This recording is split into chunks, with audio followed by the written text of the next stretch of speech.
Ja, vielen Dank für diese wunderbare Einstimmung auf diesen feierlichen Abend an Claire Obscure, das Saxophon-Quartett, das uns durch diesen Abend begleiten wird. Das war der Song Eine kleine Frühlingsweise, was ganz wunderbar zu diesem ersten tollen Tag mit sonnigem Wetter, aber auch zu diesem Anlass hier passt. Ja, von meiner Seite einen schönen guten Abend. Wir werden Sie heute kurz und knackig durch diesen wunderbaren Abend führen. Du bist Petra Pinsler, Hauptstadtkorrespondentin bei der Zeit hier in Berlin und außerdem Hostin des Krisenpodcasts, des freundlichen Krisenpodcasts, auch das noch. Und Jens Tönnesmann, auch Redakteur bei der Zeit in Hamburg und ebenfalls Podcast-Host. Und damit übergeben wir direkt das Wort an den Gastgeber des heutigen Abends, Martin Schulz, den Vorsitzenden der Friedrich-Ebert-Stiftung.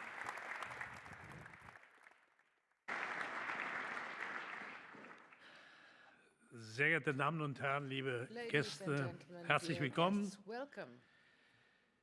zum Internationalen Kongresstag der progressiven Wirtschaftspolitik 2024. Ich darf Sie alle sehr herzlich hier in der Friedrich-Ebert-Stiftung willkommen heißen. Wir freuen uns über einen Gast, den ich ganz am Anfang begrüßen will, in ganz besonderer Weise, weil ich mal ganz optimistisch sagen will, dass ein zukünftiger Bundeskanzler der Republik Österreich hier sitzt. Der Vorsitzende der Sozialdemokratischen Partei Österreichs, Andreas Babler, ist bei uns. Lieber Andy, herzlich willkommen heute Abend bei uns in der Ebert-Stiftung. Andreas Babler is with us here. Welcome to you. Welcome to the Friedrich-Ebert Foundation. He is the chairperson of the Social Democratic Jetzt musste das aber Party auch in werden, Austria. ne, damit ich But no, you've got to become the chancellor, you know, because you have to prove me right. In die Geschichte eingehe. You have to prove Der Tag der progressiven Wirtschaftspolitik, kurz TPW, ist die größte und wichtigste the biggest and most important economic conference of the Friedrich-Ebert Foundation in the course of the year. With this conference for more than 2019 every year, we have managed to find a venue where progressive players from science, administration, trade union, civil society and politics meet and, going beyond the event, keep up with each other in a social network. In this year, as well as in the previous years, today we would like to, and tomorrow we would like to discuss under the slogan, Thinking Economics Forward. And as was the case in the last 3 years, we inaugurate this event, the Day of Progressive Economic Politics, with a festive event, the award ceremony of the Hans Matthöfer Prize for Economic Publications. This award, the Hans Matthöfer Award, honors outstanding economic contributions. Award winners are authors who, as viewed by the jury, have given new answers to the big economic and social questions in an exemplary and an outstanding fashion in our times. Der Preis ist mit 10.000 Euro dotiert und wird seit 2015 jährlich vergeben. It has been given to the award winners every year. Now, if you want to put it that way, we are celebrating our 10-year anniversary because the award will be given to the winners for the 10th time. Zu den Preisträgerinnen und Preisträgern amongst the award winners were very significant, outstanding persons such as Mariana Mazzucato or Oliver Nachtwey, just to mention a few who received this award. Minus Shafik was the award winner last year. Michael Sandel was also amongst them. Im Rahmen des Nominierungsverfahrens sind auch in diesem Jahr wieder viele spannende Vorschläge eingegangen. Für die rege Beteiligung Thank you very much for your lively contributions on behalf of the Hans and Traute Matthöfer Foundation, who are responsible for presenting this award, and also on behalf of the Friedrich-Ebert Foundation. Thanks to all of you who have sent books to us. Thanks a million. Aber der Dank gilt insbesondere denen, die sie dann I would like to thank those in particular who read the books, evaluated them, and zoomed in on the content and did all this good work. These are Brigitte Preise, Peter Bofinger, and Thomas Fricke. This is our tried and tested jury who has done this job successfully also in recent years. Thanks to all of you for the good work. Dieses Jahr fiel die Auswahl der Jury This year, offensichtlich besonders schwer. it was particularly difficult for the jury to select the award winners because, historischen Moment of erleben, course, we're verdanken living in wir a diesem very Ringen der special Jury. time due Wir to werden the diesen toing and Preis in froing of the diesem Jahr jury. an zwei We are going to present an award to Autorin two und authors Autor this year. vergeben. Zum einen an Frau First of Professor all, Isabella one Weber für award ihr will be Buch presented to Isabella Weber for her book, How China Escaped Shock-Therapy, The Market Reform Debate. Wenn ich das richtig sehe, ist uns Frau If I see this correctly, Mrs. Weber is connected online. I can see her on the screen. I don't know whether you can see her as well. But Mrs. Weber, I hope that you can see me. Hello to you. Unfortunately, it wasn't possible for you to come here in person. And the second award will be presented to Alexander Hagelüken, Times of Shock, How Germany Escapes Economic Decline. Mr. Hagelüken is here with us today, and that makes us very happy in particular. Me in particular, because we've been friends for a long period of time. I got to know you in Brussels, and there, unfortunately, I was not able to escape you.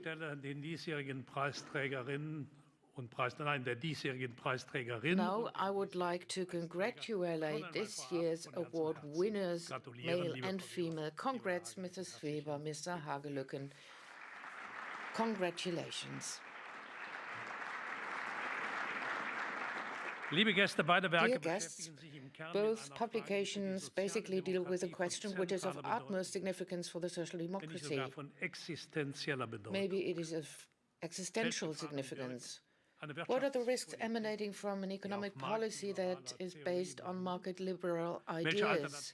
What alternatives are there?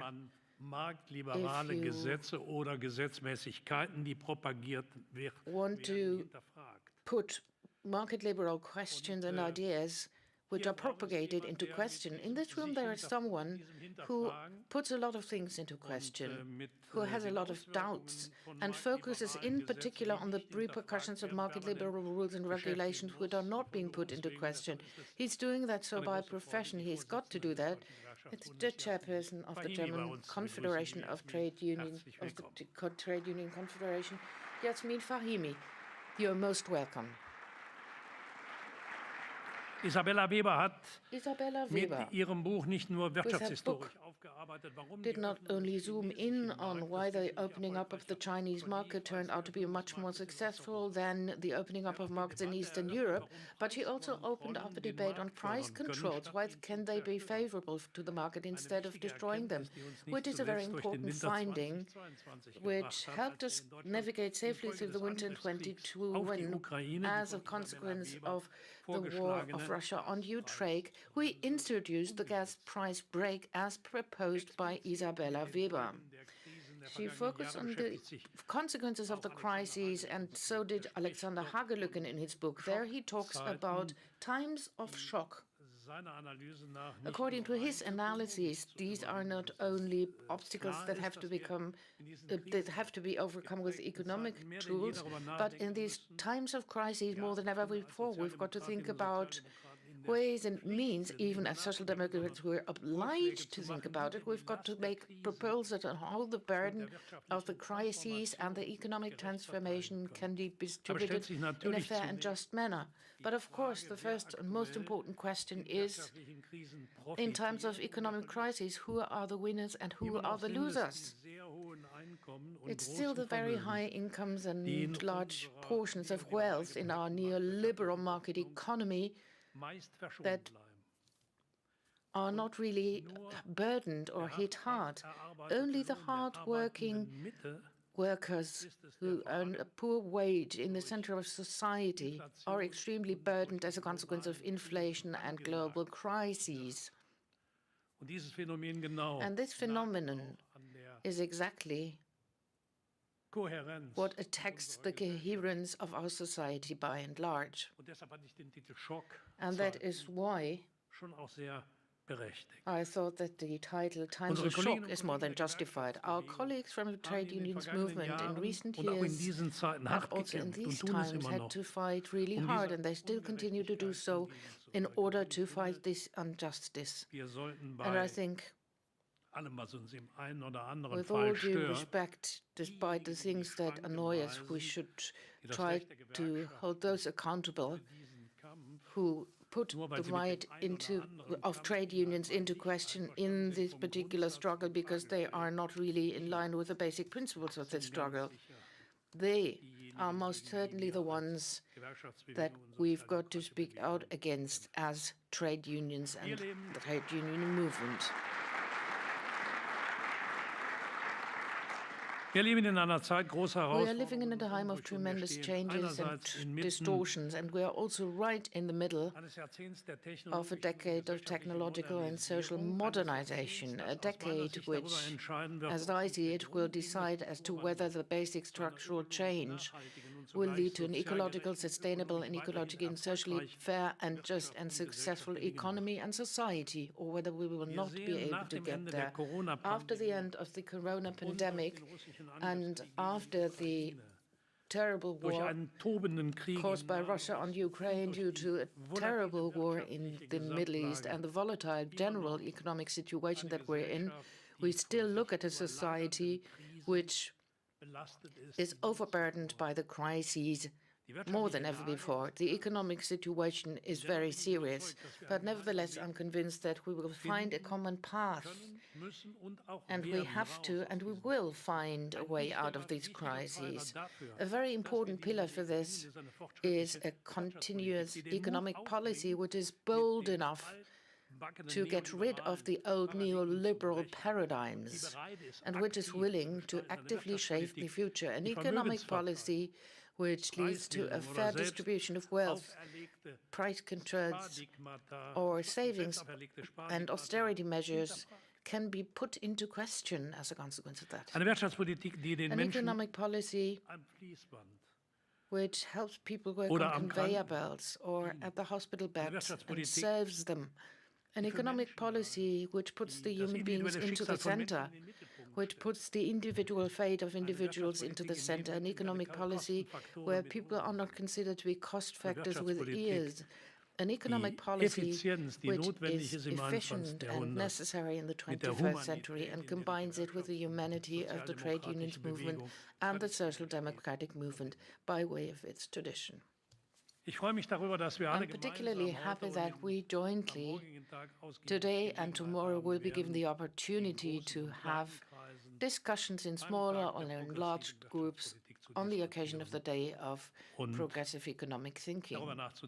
And we can think about ways and means of how we can get out of this crisis and become this modern, social, ecologically sustainable and fair economic policy. I'm happy that in the course of this year, or that this year, in the organization and in the orientation of this particular event, we got a lot of support from the Confederation of German Trade Unions, the Institute for Macroeconomic Studies and Economic Cycles, the IMK, the Hans Böckler Foundation, the Foundation for European Progress Studies. This is something like an Ebert Foundation at the European level, and thank you very much for the close cooperation with each and every one of you. Thank you. I wish all of us a very fruitful and educational evening. I wish us very good discussions, very good conversations today and tomorrow at the day of the conference. And if I say that openly, if those who think like us, I hope that they will not move up in the world of the economic sphere, and not those who believe that the problems and the challenges of the 21st century could be blamed with the help of the failed concepts of the 20th century. Therefore, Yasmin, over to you. Thank you.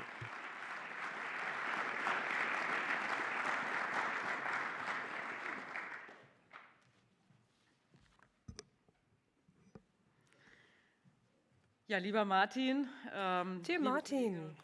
dear colleagues, Ladies and gentlemen, I'm really happy to be here on the occasion of this awards ceremony and that I'm allowed to share a few thoughts with you. Now, I'm not going to give the laudatory address or addresses. I'm sort of wearing the hat of the co-partner of the Friedrich-Ebert-Stiftung. What does the Hans Matthöfer Award mean to us? That's what I'm going to talk about, and I'm going to talk about the work of the economists who are going to be given this award. And I hope that this event also leads to networks that promote a progressive economic policy and progressive economic thinking.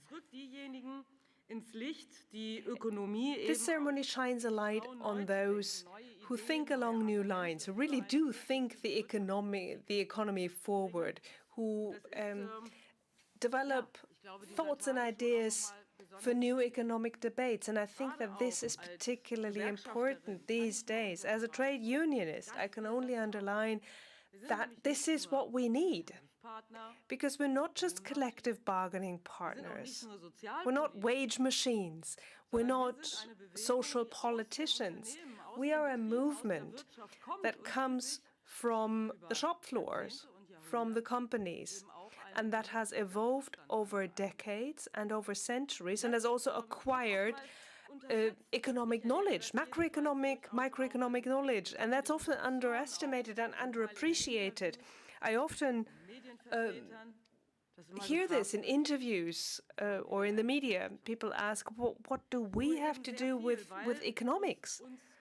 Well, quite a lot, because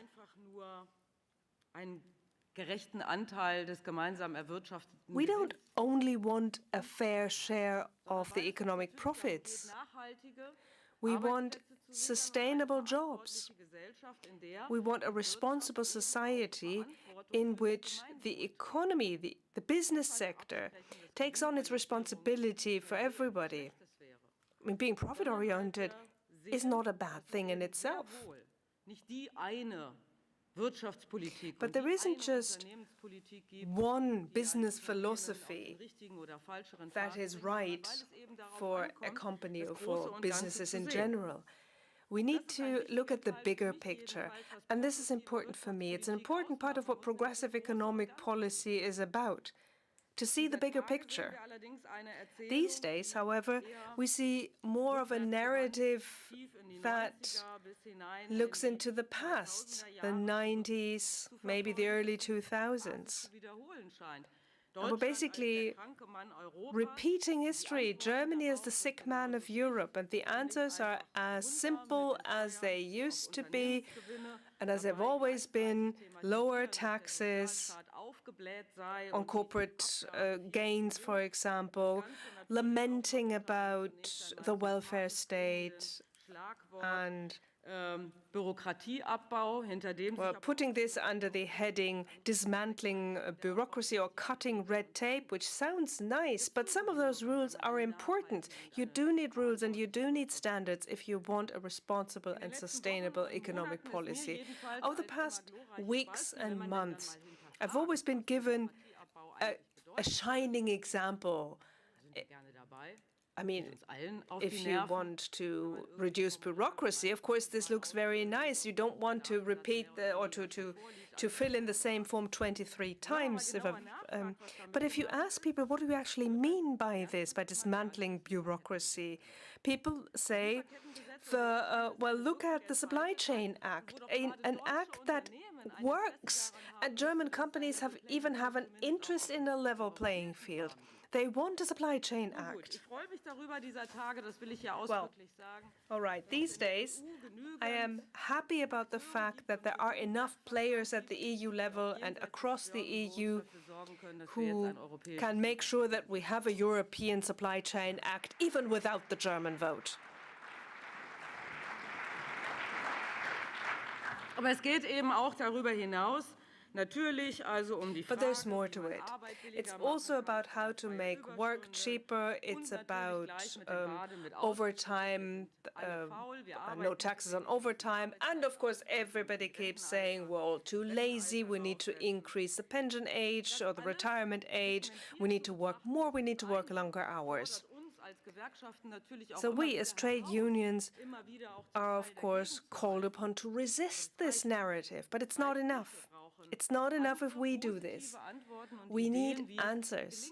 We need alternatives. We need ways, or positive ways that we can point to. And for this, we need people who are able to see the bigger picture and to show how complex things go together. And people who explain macroeconomic interlinkages in an understandable way. Martin said it already, the old neoliberal hypotheses. The market can do everything if only you will let it, and it'll create a strong economy that everybody benefits from. Well, this hypothesis has never, ever been proven, not even theoretically, and certainly not in practice. There are so many examples of countries that have a fully liberalized, unfettered market economy without much of a social safety net to speak of. And these countries have failed. They have not been able to build up a sustainable economic structure. Now, this doesn't mean that I negate the fact that there are great challenges ahead for the German economy. The business or the environment, it's looking bad, and it's certainly a threat for a lot of businesses, of companies. There are demographic challenges, there's climate change, there's decarbonization. And of course, these are challenges for companies and for us as well. We need to tell people, or we want to tell people, that their industry has a future. But we need answers that are not yesterday's answers, answers that look at the causes, the root causes of the crises and the recurring crises, and that explain certain ruptures that happen if there are exogenic shocks, such as the Russian attack on Ukraine. One of our answers, of course, is stabilize real wages and salaries, and even increase salaries and wages. Private purchasing power, the purchasing power of private households, needs to be supported and strengthened and stabilized. And whenever there's a war or a crisis, people keep asking me, aren't you overdoing it? Won't this cause inflation? I mean, the Bundesbank, even the Council of Experts told us, and everybody told us, there really is no such thing as a wage price spiral. There are other drivers of inflation. For example, there is a profit price spiral. There are super winners in this crisis that have driven prices up. Of course, the situation is more complex than that. I don't want to paint a black and white picture, but we need to look at how everything comes together and how the different factors play into each other. Good wages, high wages, and collective agreements for us are prerequisites for a functioning society and a functioning economy. Now we have fewer and fewer collective agreements, and they become weaker and weaker. Martin, you said, of course, you said it, of course, this puts us under pressure. People ask, are strikes really necessary? Won't they harm the economy? Well, yes, times are difficult. Of course, strikes cost money. But what if we don't get the higher wages? Employers who do not pay according to collective agreements cost society 130 million euros per year because employees pay fewer taxes, fewer contributions into the social welfare system, less purchasing power for private households. That is the macroeconomic damage that is done not by strikes, but by companies that do not pay according to collective agreements. Now, how can the economy be stabilized in the short run? How can we stabilize our society? How can we be targeted in our support? We don't want blind across-the-board subsidies. We don't want public money that is spread or that is distributed without looking at where it goes. We want targeted support. And at this juncture, let me say, Isabella Weber, thank you so much for your support in talking to the companies. We had the energy price shocks, and you helped us argue why it makes sense to cap prices of electricity and gas. And this is also a demand that we put forward in the spring of 22. Of course, there was general resistance. The federal government was against it. All the parties were against it. But in the end, what made the difference was whether you can actually have a debate about facts and arguments. And now, with a concerted effort and economic expertise that supported our position, we were able to actually get this cap on electricity and gas prices and even extend it once. Now, it's also necessary to support investments, but not across the board, not by lowering corporate taxes across the board, but by supporting climate-friendly investments, for example, that also secure Germany as a business location for the future. Also, let's look at economic policies that have worked in the past. What policies have helped secure sustainable locations? And we need to look at the past critically. It's a good thing that we are talking about conditionalities. We need to tie funding or investment support to conditions such as climate friendliness, such as sustainability criteria, so that we can actually have targeted support for industries that are sustainable and that don't just go to people who want to make quick gains. And I want to make one thing quite clear. We live in an era where we are fighting about the paradigm for the future, the question of the relationship between the state and the market. Because if I give people this example, of course, people are very quick to tell me, oh no, they want to be centralist and they want planned economy and GDR and whatnot. But this is not what this is about. This is about being more intelligent in designing cooperations between the private and the public sectors. And of course, people go into this debate with quite some aggression because they remember policies of the past that went wrong, and that, of course, is something they don't want. A stronger influence of the state means, of course, that the state decides where to put its money. Climate-friendly policies, for example, climate-friendly businesses.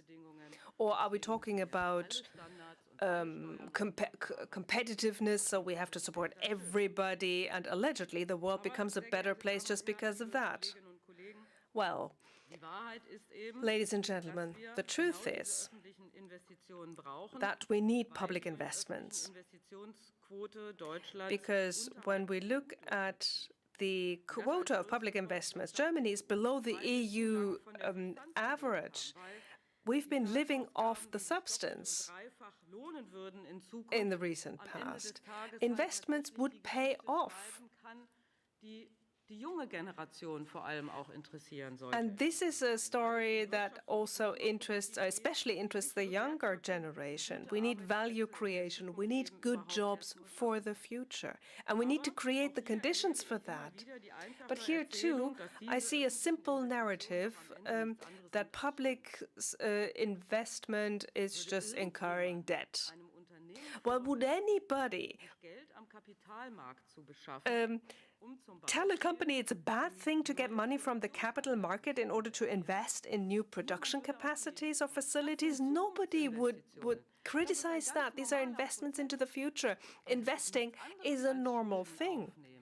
And of course, that is incurring debt, but with the promise that there will be a payoff that will benefit those who make the money available, but that also secure the company. And that is the same thing that the public sector will also have to do. So the cap on debt is also a cap on investments. We need a more investment-friendly reform of the so-called debt brake, so that we will be fit for the future, and that future generations as well will receive more than a broken economy that has been starved to death, as it were. So I don't want to bore you, because there are enough competent people in the room that we want to talk to, and that we want to listen to. But let me invite everybody to carry this debate forward, also by saying that this is not a debate just about debt. This is a debate about investments into the future. And this is about securing our past gains. We need to, well, there are some that say we need priorities in our budget, but if you translate this into plain German, it just means cutting, reducing the welfare state.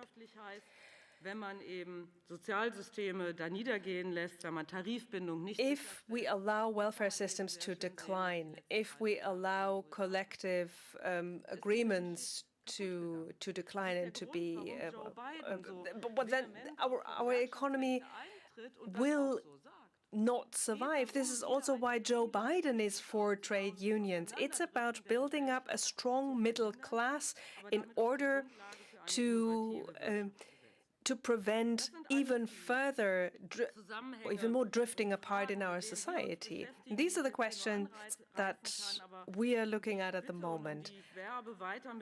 And this is also, it's my invitation to you and my call upon everybody to keep talking to us, to keep discussing with us, to keep giving us ideas how we can get better in bringing our message across. Give us your ideas for solutions. The two laureates here do just that. They have the courage and they are willing to find new answers and to give new answers to old questions and new questions.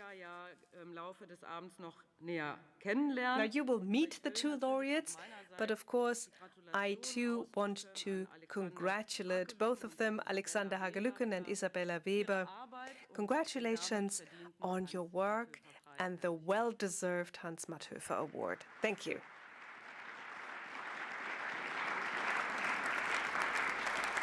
And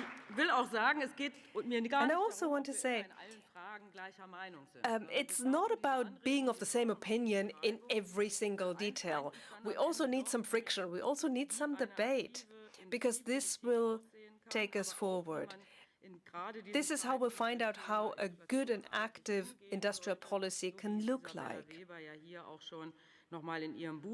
Isabella Weber also drew comparisons in her book, and she dared to analyze the causes of inflation in completely new ways, also looking at the price spiral.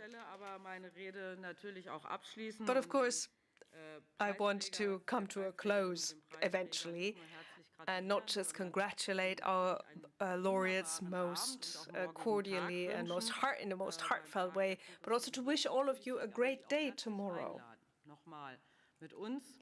And please, keep discussing with us at the DGB, perhaps also with our, at the level of our board, but also with our colleagues from the Hans Böckler Foundation.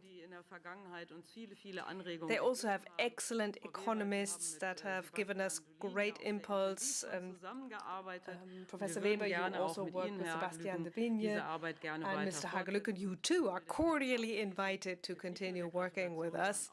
So congratulations, and here's your invitation. I wish all of you and all of us a great evening and a great conference tomorrow.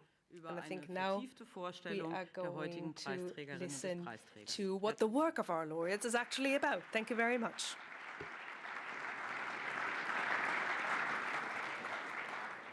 Ja, herzlichen Dank, Jasmin Fahimi, für diese eindringlichen Thank you so much, Jasmin Worte, Fahimi, for this very impressive speech, which gave us a lot of new ideas and told us what the current challenges are. We have learned how important it is to come up with new ideas and new solutions. Just occurred to me in the course of the discussion about the most important times which are taking place right now. In the long run, we are all dead, said by Keynes. Now, we'd also like to welcome the participants in the stream, and we'd like to remind you of the fact that if you can't be here in presence tomorrow, you can follow us online all day long tomorrow.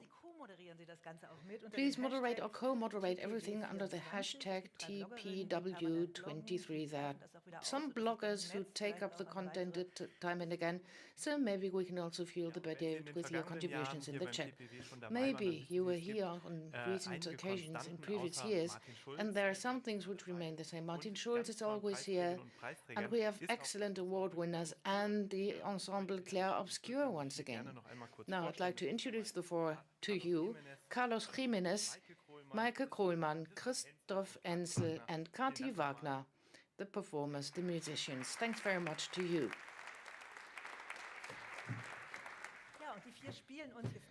And now the Bare Devil's Puppet is going to be performed to us by the Itchy Fingers.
Ja, vielen Dank, Claire Obscur. Thank you so much, Claire Obscur.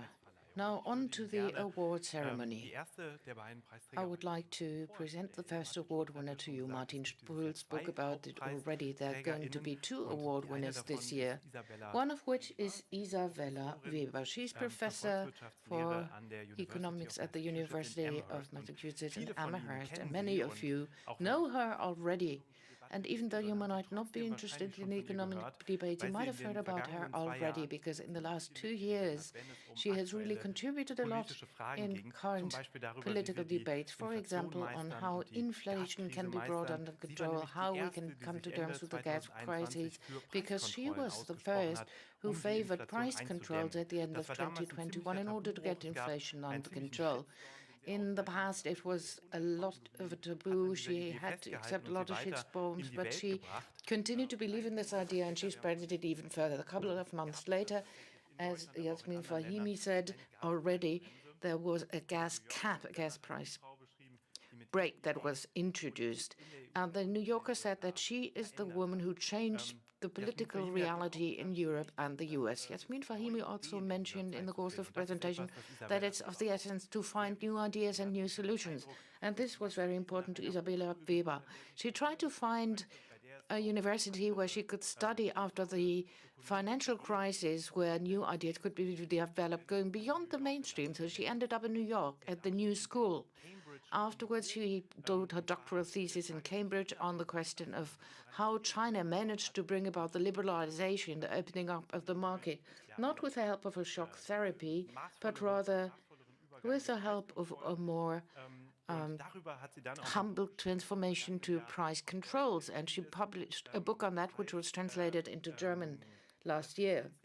It is called How China Escaped Shock Therapy, the market reform debate. And we are delighted to have her here. She's going to tell us more about the main ideas that she developed and how Germany or maybe other countries can profit from that. She told the Zeit once that an openness for a discourse, for new ideas would be of the essence for economic policies not to become part of the problem, but rather part of the solution. And that really fits in nicely to today's evening. I'm looking forward to the new ideas, and she's connected to us from Anhalt. Isabella Weber, hello to you. We're delighted to have you. Mr. Schulz, Mrs. Fahimi, dear jury members, thank you so much for this wonderful award. The first time was here on stage when I worked as a trainee at the Friedrich-Ebert Foundation and won a lot on a summer festival. I would never have imagined that I would return as the Matthöfer Award winner, and I would really love to be with you tonight. I'm extremely happy about this prize because Mariana Mazzucati, Franco Milanovic, and Mark Leitbeing are previous award winners, and they're really important mentors to me. It's a great honor to receive this award after them today. The name of the author on the cover of the book does not indicate that many are involved in the writing of the book. So I would like to thank my many interview partners and Peter Nolan, who was the person who helped me to write my doctoral thesis. Without them, I could not have written about the reform policy in China. I'm sorry, there's an interruption very shortly because I'm in Washington, and this is the first time that I hear a helicopter flying over my flat. This book derived from my doctoral thesis. My husband read every single section. Hadn't my parents believed in me, then the German public scholarship system would not have supported me right from the very beginning. This book would never have become a reality. Thanks to Stefan Gebauer, who translated my book from English into German, and my Surkanzlepter Karl Heilbrunn, who together with Anne Kling will receive the certificate on my behalf. Thanks very much to the hosts, thanks very much to the laudatory speaker, Brigitte Preisel, and thanks very much to the jury members for this wonderful award. I hope that you did not only select my book, because Mr. Hagelüken's cover and mine go so well together. No, but both books, and this becomes obvious rather quickly that we are living in turbulent times, not only politically speaking, but also economically, especially with regards to economic science. My book deals with disruptions, the birth of a new paradigm. It deals with the way in which economists at the time of social change can contribute to finding solutions and contribute to problems. I focus on the question of the economic reforms in China in the 80s. The first decades paved the way in China's history, but also in the history of global capitalism. Had China, like Russia, been subjected to the shock therapy and had it collapsed, the world would look completely different today. China's rise influences all the very important debates in today's crisis. This relates to green transformation, geopolitical tensions, the fight against global hunger, but also the half-lifetime of neoliberalism and the recovery of the state policy. The central question in the 80s back then in China was not whether the economic system had to be reformed, but how this could be brought about. No reform after the crises of the last Mao years was no option, but the lack of an alternative for change only opened up a hard struggle for the strategy towards transformation. On the one hand, orthodox Marxists and neoclassical economists came up with a rather surprising neoliberal alliance, and they believed in an idealistic model of planned economy and developed abstract target models for a market economy to be developed and achieved. And the idea the market economy was a simple combination of free prices and private capital. The core task of the reformers was to free the economy and to free the stabilized parties. It was assumed that markets erupt like phoenix from the ashes as soon as planned economic structures be destroyed.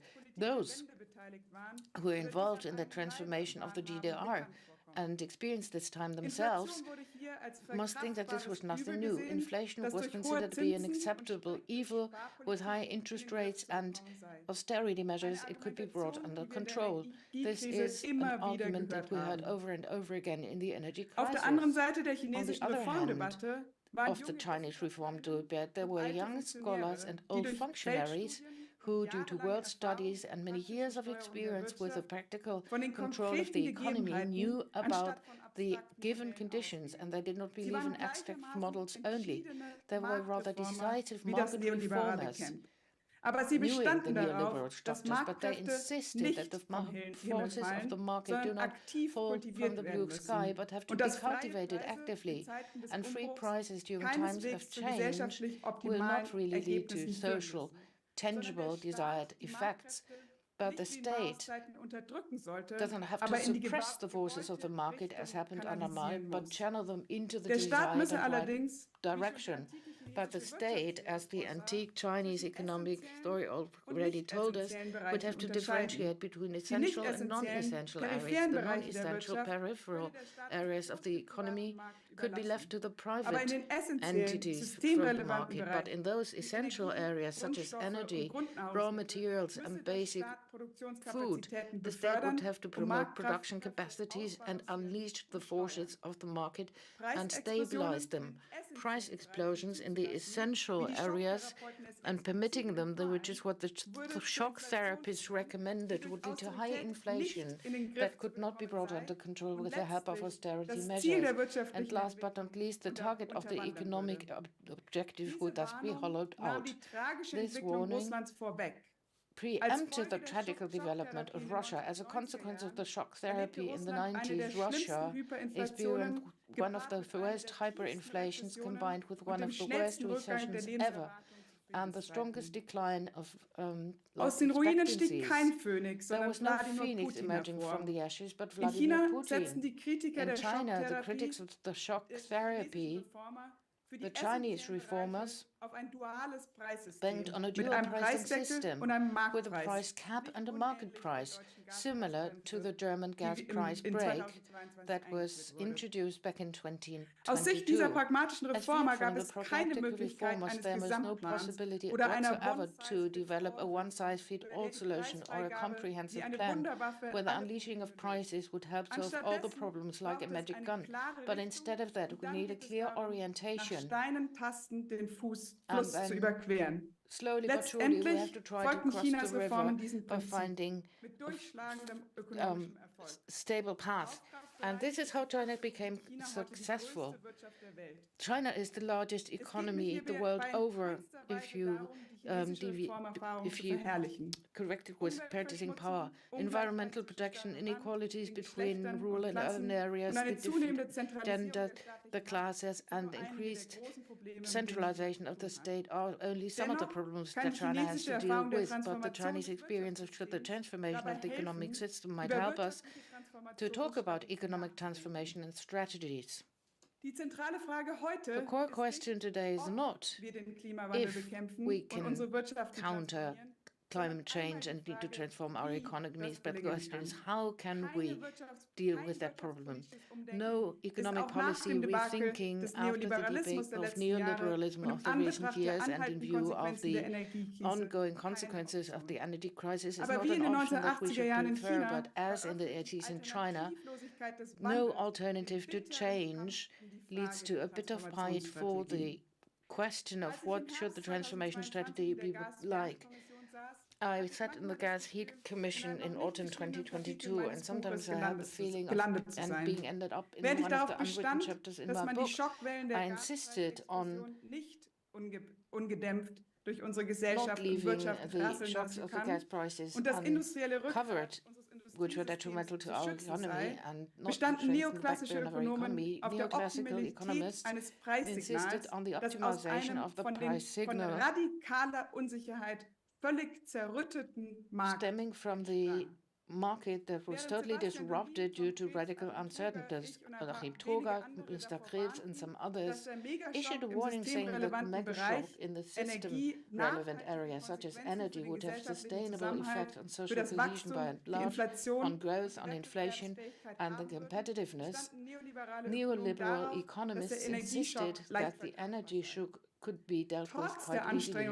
Despite the efforts of the national government, as a consequence of the energy shock, the AfD turned out to be the single largest party. The real wages have declined as never before in German post-war history. The German economy is 7% compared to the post-pandemic level. The competitiveness of the energy-intensive sectors and the growing ecosystem are at stake. Bei der Frage des CO2-Preises wiederholt sich die Debatte einmal mehr.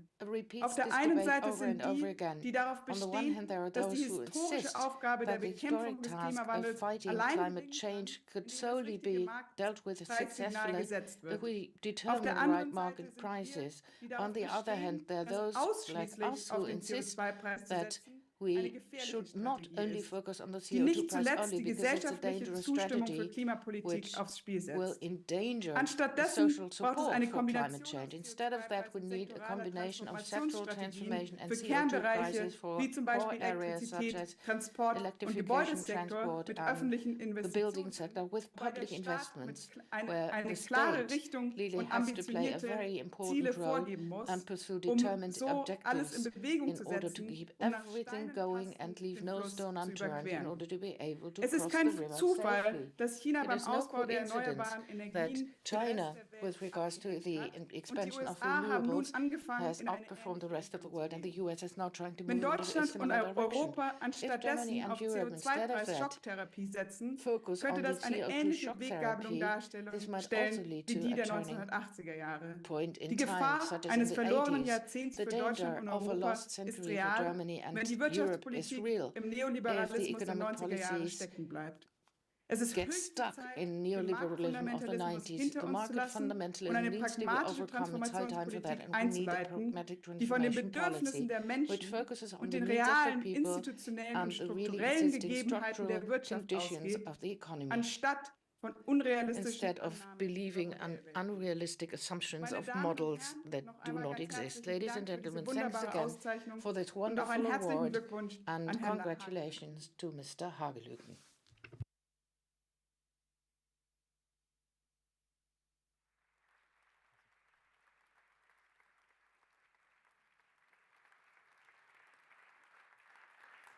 Ja, vielen Dank, liebe Isabella Weber. Thank you so much, Isabella Weber. We understood everything you said loud and clear. Thanks very much for getting connected online. And now one of the jury members is going to tell us why this work is so special. Let us welcome Brigitte Preisel. She's been the chief of editors of the Wirtschaftszeitung, a magazine on economic policies. Mrs. Preisel, you're more than welcome. The floor is yours. Sehr geehrte Frau Fahimi, sehr geehrter Herr Schulz, Ms. Fahimi, Mr. Schulz, Ms. Weber, I can't see you, but maybe you can see me. Ladies and gentlemen, in this year, Isabella Weber will receive the Hans Matthöfer Award for her book, How China Escaped Shock-Therapy, the Market Reform Debate. Her academic titles were acquired at the Free University of Berlin, at the University of Cambridge, and at the New School for Social Research in New York.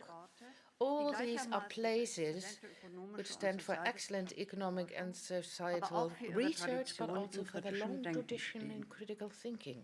At the New School, a doctoral thesis was written on the transformation process in China, and this led to the book that was written by Isabella Weber. But Isabella Weber did not only read and write about China, but as soon as in 2010 and 2011, she spent a lot of time in the country to learn the language, looked at the Chinese economy and society from within.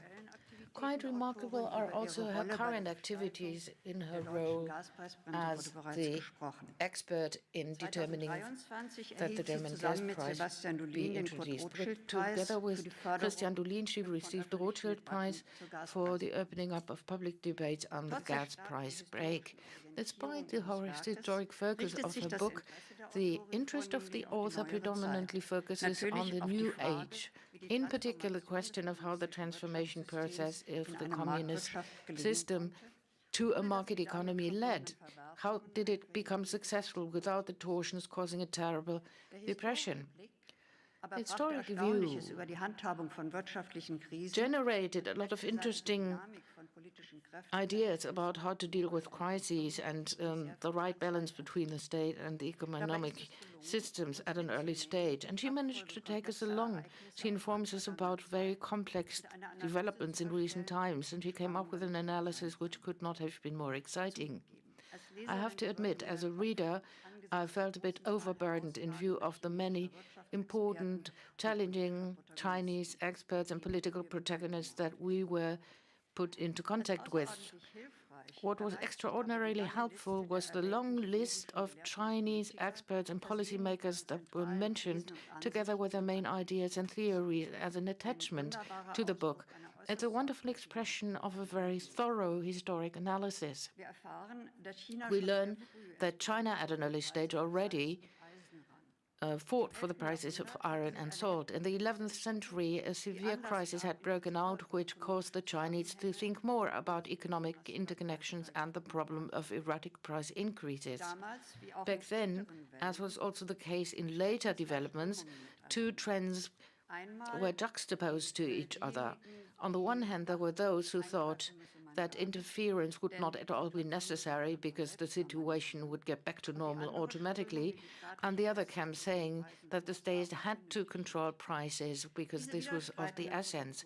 These contesting camps still reply to economic developments and price increases, and it shows itself again and again that fighting inflation by controlling the amount of money alone does not work if, due to conflicts or other crisis situations, the demand and supply balance got out of control, be it due to a supply shortage in cases of wars or a demand decline. In Isabella Weber's book, it also becomes obvious how strategic maneuvers to gain power and the fear of civil wars determined the ideas that were developed as much as economic considerations. Therefore, it's not surprising that China's path into market economy was accompanied by the question as to whether the paradigm of a free market of the US should be implemented radically. This is what many Western advisors recommended who spent some time in China at that particular moment in time.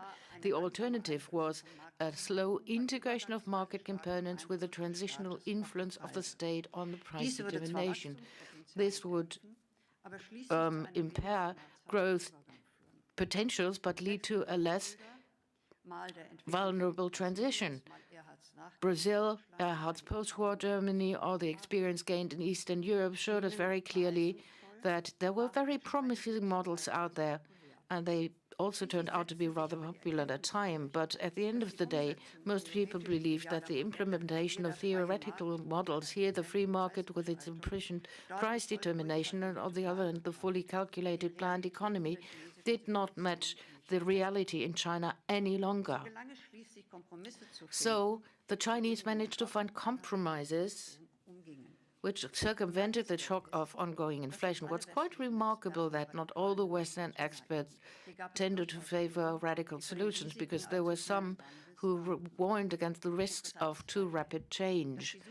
It is also quite interesting that trying to find the right path led us a long way into the past, where our inflation and other aspects helped us to find the right answers for today's political questions. There was also reference being made to the US in the time after the World War II.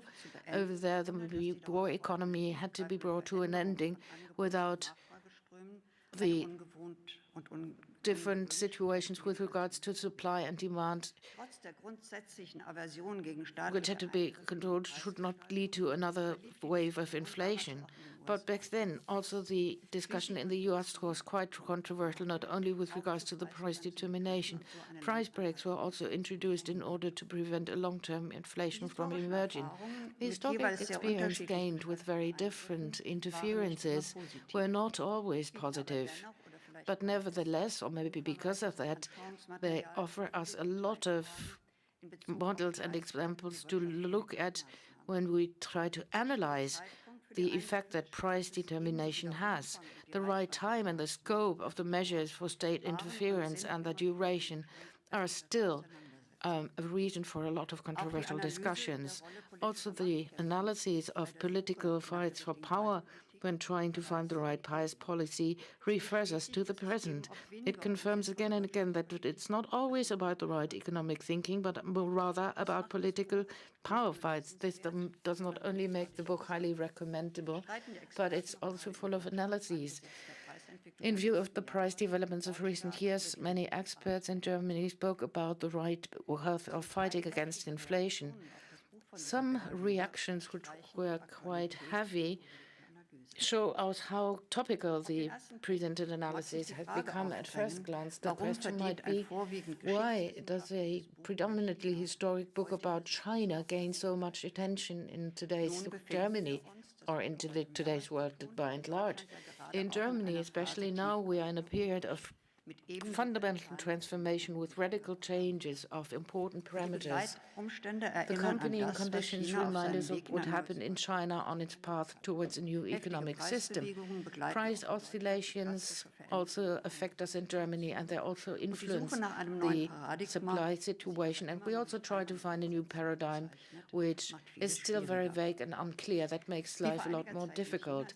Up until some time ago, the government in Germany now has to fulfill the task of implementing measures of weighing the risks and the costs of the transformation process and keeping them under control. Only in this way can we achieve that the goal, in view of too high inflation rates and imploding economic activities, can no longer be accomplished. The book of Isabella M offers comprehensive information about a meaningful way of dealing with such type of crises. The Hans Matthöfer Award is associated with the demand of coming up with thinking economics forwardly. And this happened in Isabella's book in two ways, with regards to China and due to an emphasis in the long historic developments. China, at first glance, of course, does not really seem to be as suitable as a reference for Western industrial states, because the economies and societies differ profoundly. But thinking forward means that you can look at a country which grows and is very often smiled at and never really being taken too seriously, especially when we talk about solving economic problems that we, of course, are the masters in the West. Isabella Weber's book shows very clearly that it really makes sense to look beyond the fence. That also relates to the historic perspective. We thought that reflecting about economic phenomenon and the works started off with the works of a classic. Only exotic experts refer to the works of the old experts in Rome, Greece, and also China. This shows us very clearly that findings from the past provide us with new insights and new ideas. In this sense, the shock therapy that was escaped by China fits into the series of award-winning books from recent years because you think forwardly. Thanks very much, Mrs. Weber. We would like to thank you for your book.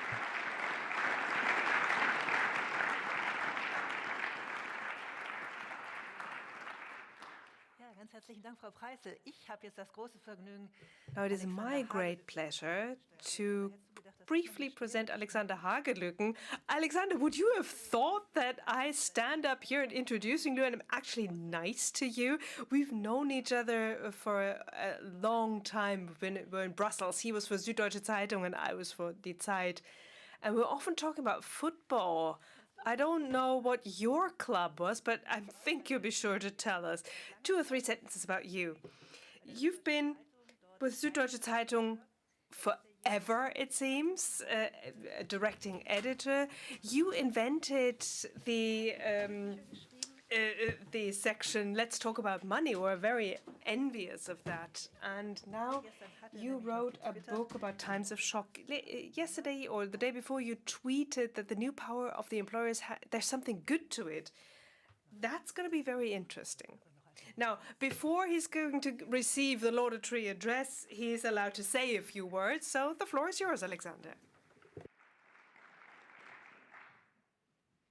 Ja, vielen Dank. Right, thank you very much. Well, when I started writing my book, I thought, well, I'll do an overview of all kinds of topics that are of interest to everybody: geopolitics, demography, climate politics, and whatnot. But while I was writing, everything kept changing. So, first of all, let me thank my wife, Hannah, and my 4 sons for bearing with me, because I think it wasn't easy during this time when I wrote the book. So it's a great honor to receive an award like this. All these great economists who have already received it, and to be presented this award together with Isabella Weber, who I hope is still with us.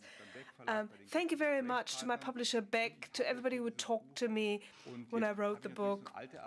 And of course, I have an age that if somebody sits around long enough, or sticks around long enough and writes a book, eventually he'll get an award. I hope it's not just that. So I was very happy to read my book again, to actually be able to say a few words about it. I hope you can hear me well, because the microphone is a bit far away from me, says the speaker. So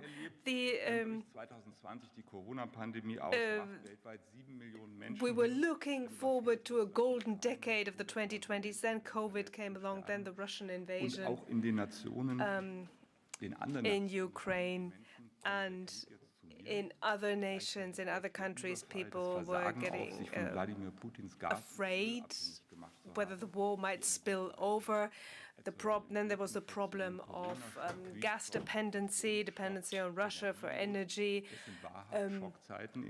So these are really times of shock we're living in. The economy in Germany shrunk because of the inflation. People have less money in their pockets, and the rift between the rich and the poor has become a Grand Canyon. The 50 richest households in Germany own more than half of the population do. It's hard to believe. There's great mistrust against established institutions, parties as well.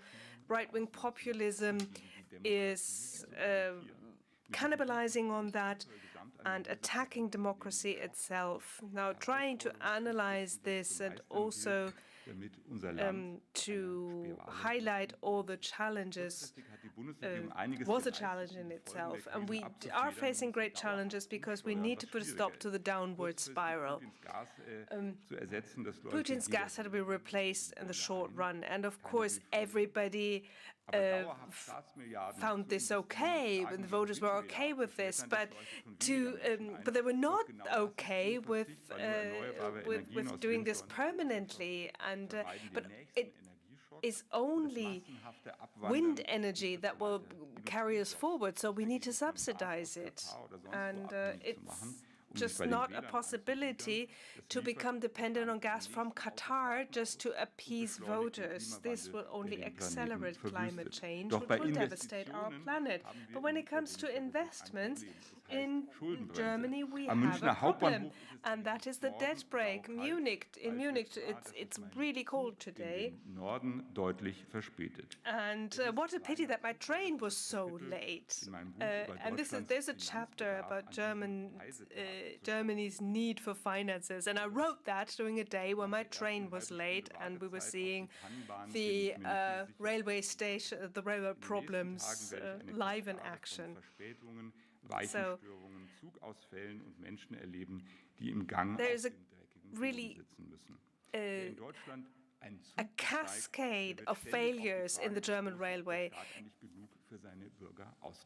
I mean, if you take a train in Germany, you are immediately faced with the question, does the government actually do enough for its people? The security situation, climate protection, energy, all of these issues. I mean, what's a debt brake good for if it prevents meaningful investments that we really need so badly? The debt brake is an obstacle for the future. We need investments. Otherwise, how should we manage the environmental and climate-friendly transition? How should we defend ourselves against military aggression? How should we fund more education as the foundation, the cornerstone of our future prosperity? We have mass unemployment, loss of freedom, dependency on dictators. That's the risk that we're faced with, because we're afraid to tackle the holy grail of debt-freeness. So neoliberalism should no longer put a stop towards shaping our society, shrinking the state. Lowering taxes for the rich and for companies will not solve our problems, because the rich will have even more luxury apartments and our problems will just stay there. I think Christian Lindner is there, who came here to listen to a different opinion on the debt brake. Hi, I mean, I can't really see it in the back, but I hope he's there. And there are other challenges too. The German export model is shaking. Germany is falling behind when it comes to investments. The automotive industry is lagging behind the Chinese and Tesla and others. High energy prices are a problem. And an answer to much of this is more industrial policy. In March 2012, I went to Bitterfeld in Saxony-Anhalt. I visited Q-Cells, which used to be a world leader in solar cells, and a couple of days later it was no more, because we have Chinese dumping suppliers, and we have a cut in subsidies in Germany. Now the Chinese have a market share of 80%. They make the solar cells. Beijing could put a stop to the German energy transition with a single stroke of the hand. So the market liberal dogma of many German economists puts a stop to a lot of our development. Industrial policy is done elsewhere, in China, the US, and Latin America. We have such a high share of the industrial sector in our economy, and it's just a disaster. We're similarly blindly staggering towards the demographic change. In the 50s and 60s, we had too few workers because the women, of course, should stay at home. And rather than activating women, people were looking for guest workers, as they were called, for abroad. But nobody thought about integrating the people who came to us. Real immigration is not something that people in Germany really want. We have, of course, we have a big gender divide. We have an ideology that still seems to really consider the home to be the woman's place.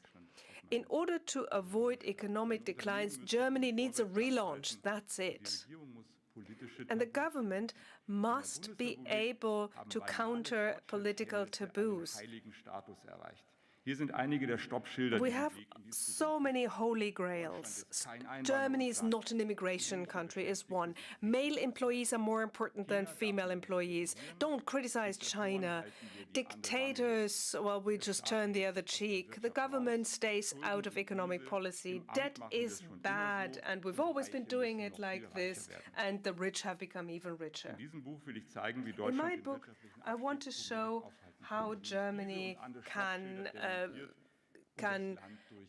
dismount those stop signs and reform the country. Immigration, equal rights for men and women, climate protection, innovation, investment, education, digitization. We need this, and we also need to redistribute from the rich to the poor so that work actually pays off. For a lot of citizens, there is no promise of success if you belong to the poorer half of the population. You no longer have these safe industrial jobs. You have service work, click work, and of course the rise of the AfD has many causes, but material, financial frustration is a factor because a lot of people have the feeling that they're living in a permanent crisis. And they're permanently fighting against economic decline.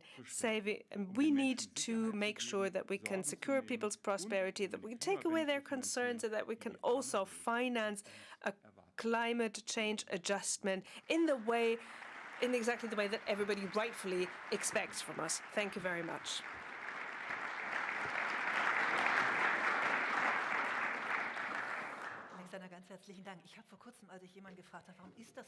Thank you very much. I mean, facts change. Why can't we change our opinions? Well, opinions don't seem to change. It seems they will become extinct eventually. Peter Bofinger will give the laudatory address. He's also an early rebel. There he is. He's a professor. He's also been part of the expert council, or was a member of the expert council on economic affairs. Mr. Bofinger, please. Ja, liebe Frau Fahimi, lieber Martin Schulz. Yasmin Fahimi, Martin Schulz, Isabella Weber, if you're still here. Alexander Hagelüken, ladies and gentlemen, I'm very happy to be here this evening to give the laudatory address for Alexander Hagelüken and his book. He already demonstrated how great this book is when he just presented it to us. I think that this book is the best analysis and the best diagnosis of the problems that Germany is facing at the moment. And I'm sure this was also the reason why you are now being presented the Hans Matthöfer Award. I think you could take this book as a basis for discussion and contribution towards a discussion that we're having in the public. Is Germany the sick man of Europe? That's a question that we're hearing more and more often these days. And there are a lot of people who are claiming to be experts in this. Our finance minister, too, goes to the World Economic Forum and says Germany's not the sick man. Germany's a tired man after a short night.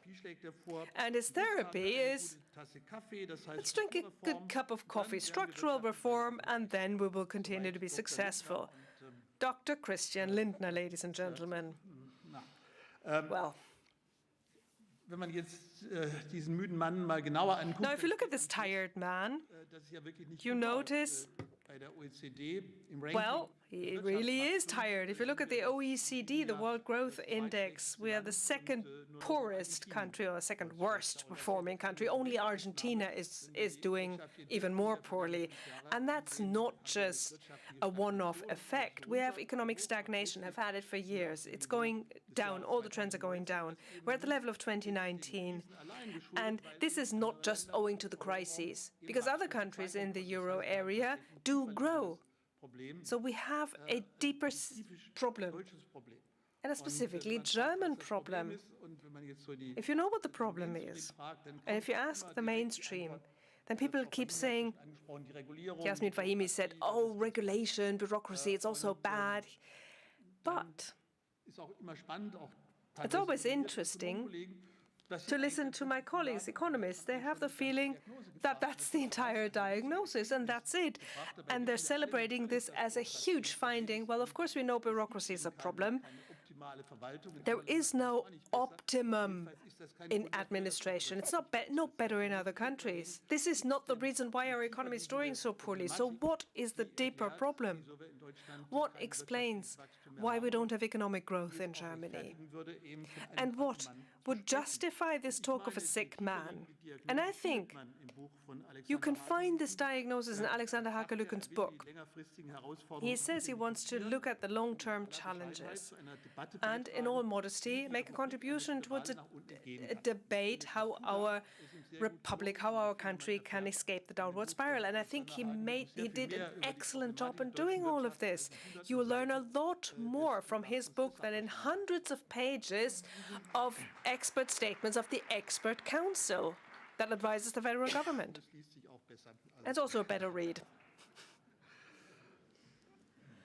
Und ja, vieles, was jetzt in dem Buch vorkommt, a lot of vorgetragen, aber Wiederholung ist ja auch the ganz findings of this book have already been presented, but it's always good to repeat because people retain this much better in this way. So the export model, for example, that has served us well over decades, just has become a problem. There's no other industrialized nation that banks on exports as much as Germany does. The relation of our exports to GDP almost doubled, and it served us well over the past. But, of course, globalization has overtaken us. Protectionism is putting a brake on world trade. China is a big winner of globalization.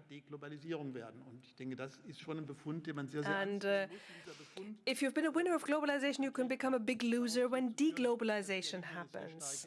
And we have a very strong economic orientation and also very strong industrial orientation. This is a big part of our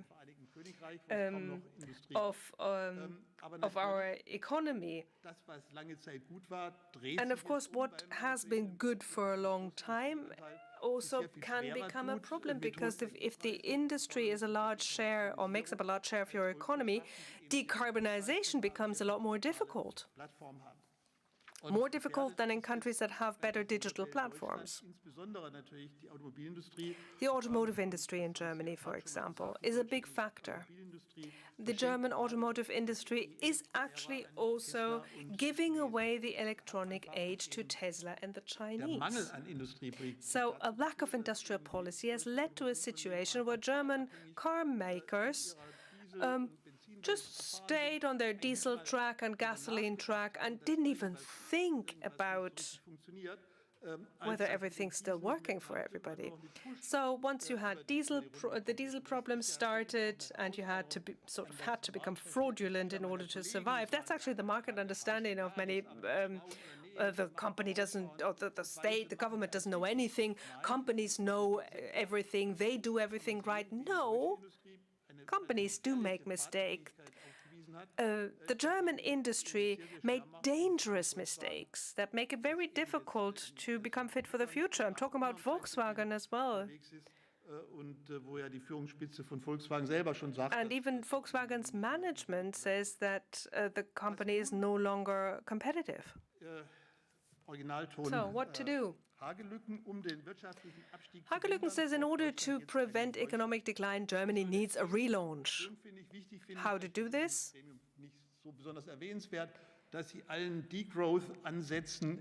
Now, something that I like is that you say no to degrowth and end of capitalism. It's not a solution.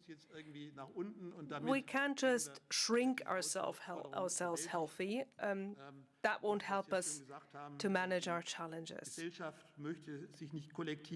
Our society does not collectively want to mount the bicycle, or transport bicycle even.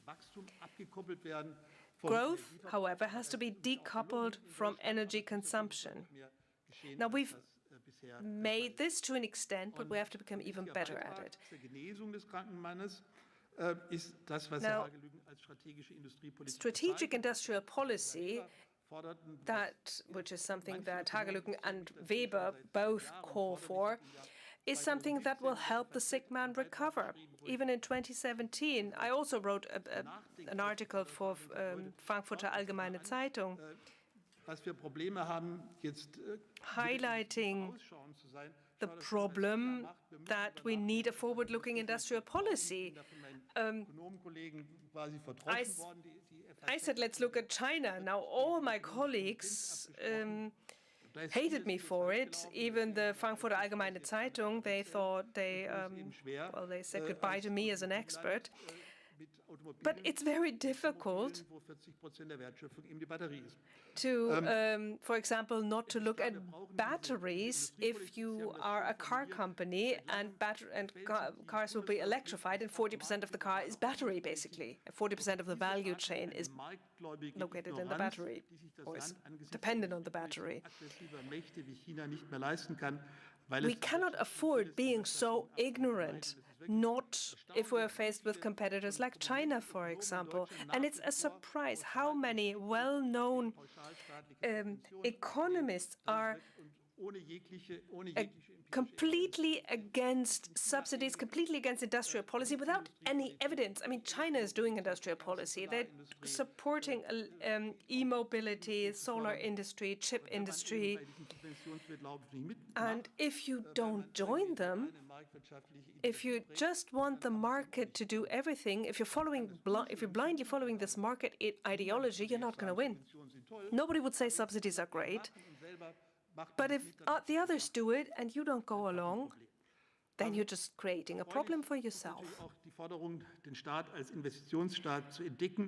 Now, discovering the potential of the government to be an investor, can also make available loans. That's a great thing. And it's no longer as controversial as it used to be, this demand. More and more economists join the call. They realize that it can't be a solution just for the government to finance investments from current funds. So there is some movement. The Scientific Advisory Council in the Ministry for Economic Affairs and Climate Protection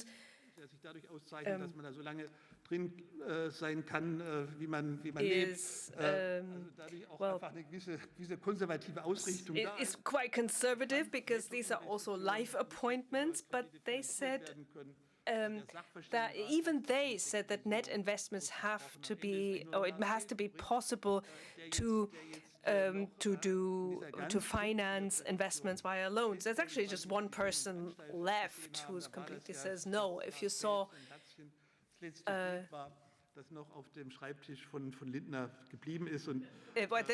Lars Fels, by the way, and some comedian once said that this is actually the last portrait that's still on the desk of Christian Lindner. But really, we need to build this bridge, I think. Wenn wir schon die Schulden unter Kontrolle halten I mean, wollen, if we want to keep debt under control, then let us formulate the goal correctly. Let's not keep the debt constant in euros, but in relative terms to the economy, the Maastricht criterion. And this gives us room for maneuver because debt relative to economic performance means that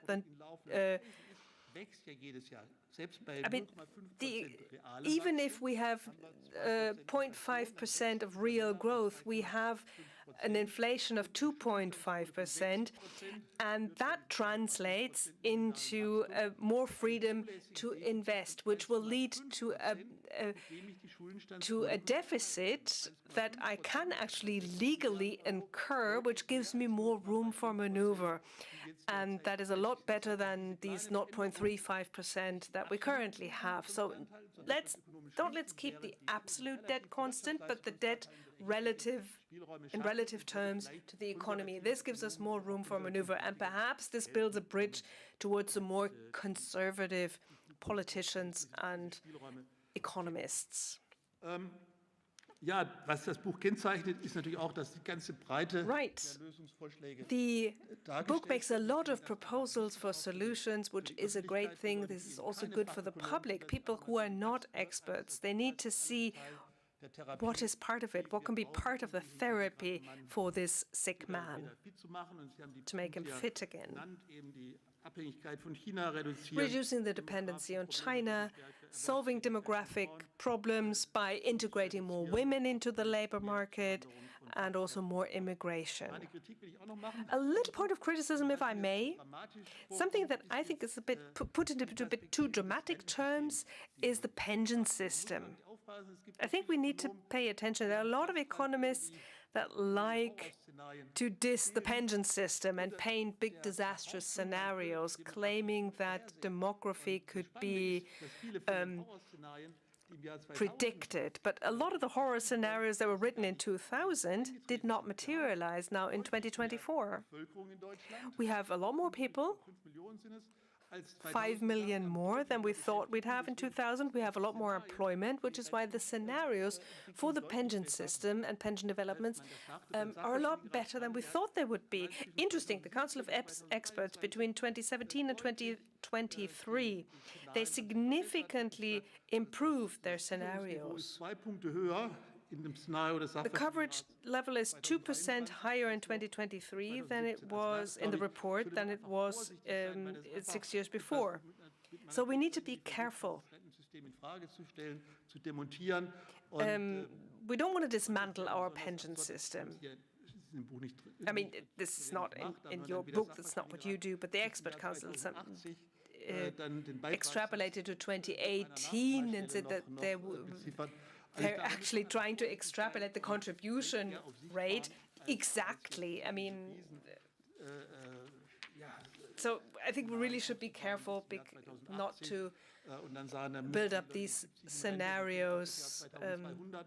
Of course, we could also extrapolate to 2200 and saying, well, people can only retire at age 80 when we're 100 or 150 years in the future. So the question is all of this realistic? But, I mean, the bottom line is Germany needs a new line of therapy, but not Dr. Lindner's or Javier Bilé's, where the government will be the cause of the problem. We want to make the government fit and the state fit for investments. Reducing the state's abilities to invest and the debt cap, all of this is not a solution. What Mr. Lindner is doing, I mean, nobody worldwide is doing this. This is not best practice. This is really a very German way, and it's important to talk about this. We need to do what others do in the world. We need to do what the rest of the world are doing, and they're incurring deficits, they're doing investments, they have a state that does industrial policy, and that does this quite successfully. So, congratulations, Alexander Hagelüken, on this excellent book, and thank you very much for being an inspiring voice and for informing us and keeping us informed with your commentaries and analyses in the Süddeutsche Zeitung. Thank you.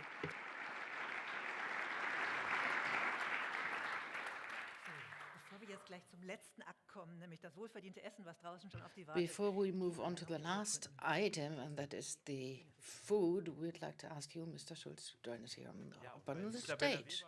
Thank you very much. Unfortunately, Isabella Weber is not able to be here today, and Dr. Anne Kling will represent her, and Dr. Heilbrunn, Herr Lecter from the Surkamp Verlag.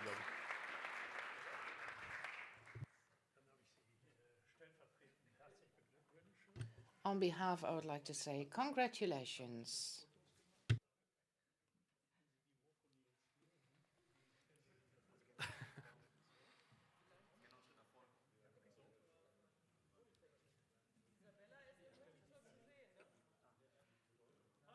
Da ist sie.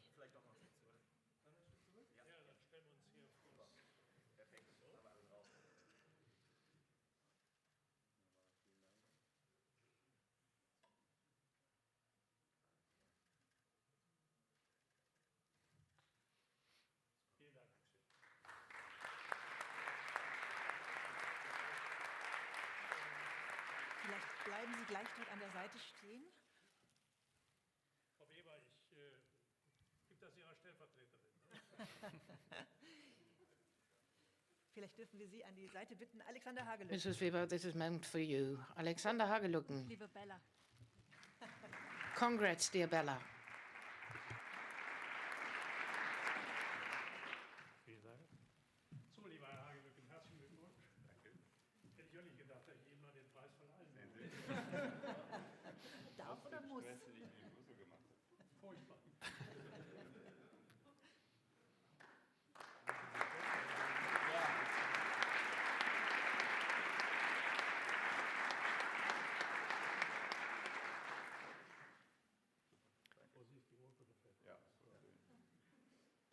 Okay. Wer kriegt den jetzt? Der Herr Hagelüken? Oder? Ich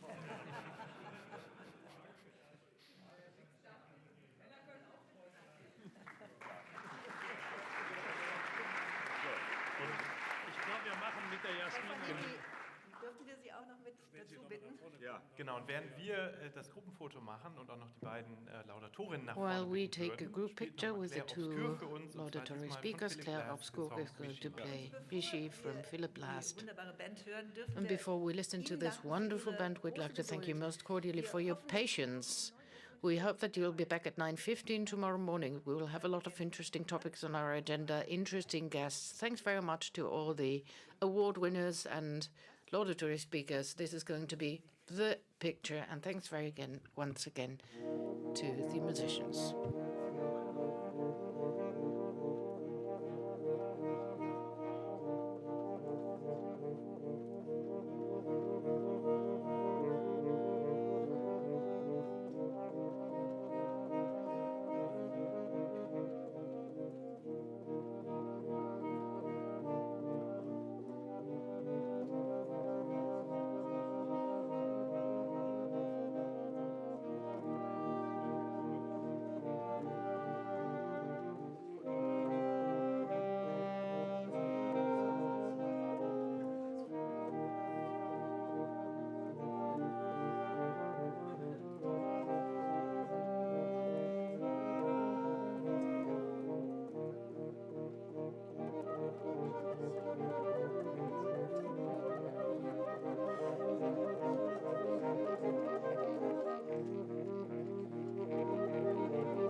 das war City City aus dem Barbier von Sevilla. This was City City from the Barbier of Seville. Thanks very much for your patience. Thanks for this wonderful evening for all those who helped to organize Wir it. sehen uns jetzt beim Empfang und We'll see you dann at the reception and tomorrow once again at 9:15. können Sie gerne schon in And feel free to Einen schönen Abend noch. move into the reception hall where we're still listening to the last song.